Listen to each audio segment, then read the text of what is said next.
Hello everyone, in this video I'm going to be doing a tier list of some different bodybuilding supplements to tell you which are good and which you should avoid. So I'll be ranking them from S all the way down to F. First things first, we got ourselves protein powder. Now this is the ISO 100 from Dymatize. It's actually a really good protein powder. I like the Fruity Pebbles flavor. Protein powder, it's an S tier. And the reason I'm putting it in the S tier is because protein powder is convenient.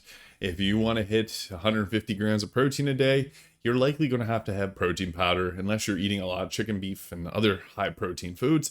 So I think protein powder is valuable in the terms of how it can give you an easy 50 grams of protein. Just mix up a shake, chug it down. So just convenience alone. And I guess the flavor, a lot of protein powders nowadays taste really nice, and you can do a lot with them. I would recommend getting whole foods over protein, but the protein is pretty good. So yeah, S tier. Next, we got ourselves another S tier, creatine. Creatine is the most well-researched supplement of all time. It's got lots of benefits. It's good for your brain. It's good for your muscle. It's good for a lot of different things. And it's just an overall effective supplement. Out of all the supplements in the world, protein and creatine are two of the most effective and the ones that you aren't really wasting your money by getting. So yeah, S tier for both of those. Next, we got pre-workout. Pre-workout's an interesting one. I take pre-workout pretty much every single day, so yeah, I like protein, or I like pre-workouts.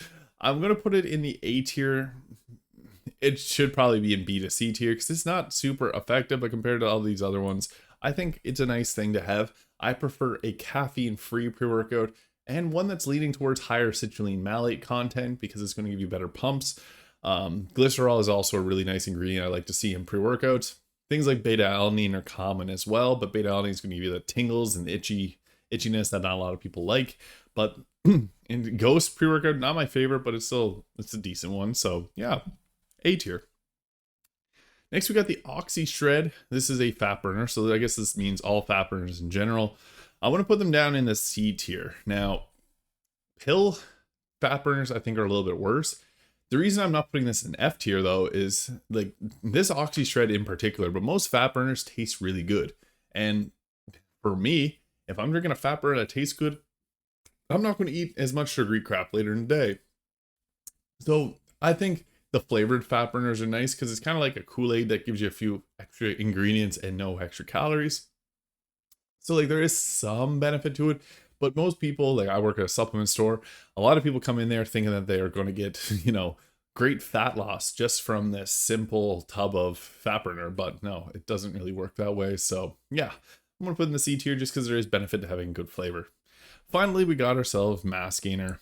And I think this is roughly where it should go. Mass gainer can help out for a lot of people though. Now, I used to be really, really skinny when I was in high school. One thing that did help me was mass gaining shakes. Now, you can make them yourself, and it's going to be a lot cheaper. I'd recommend probably making your own.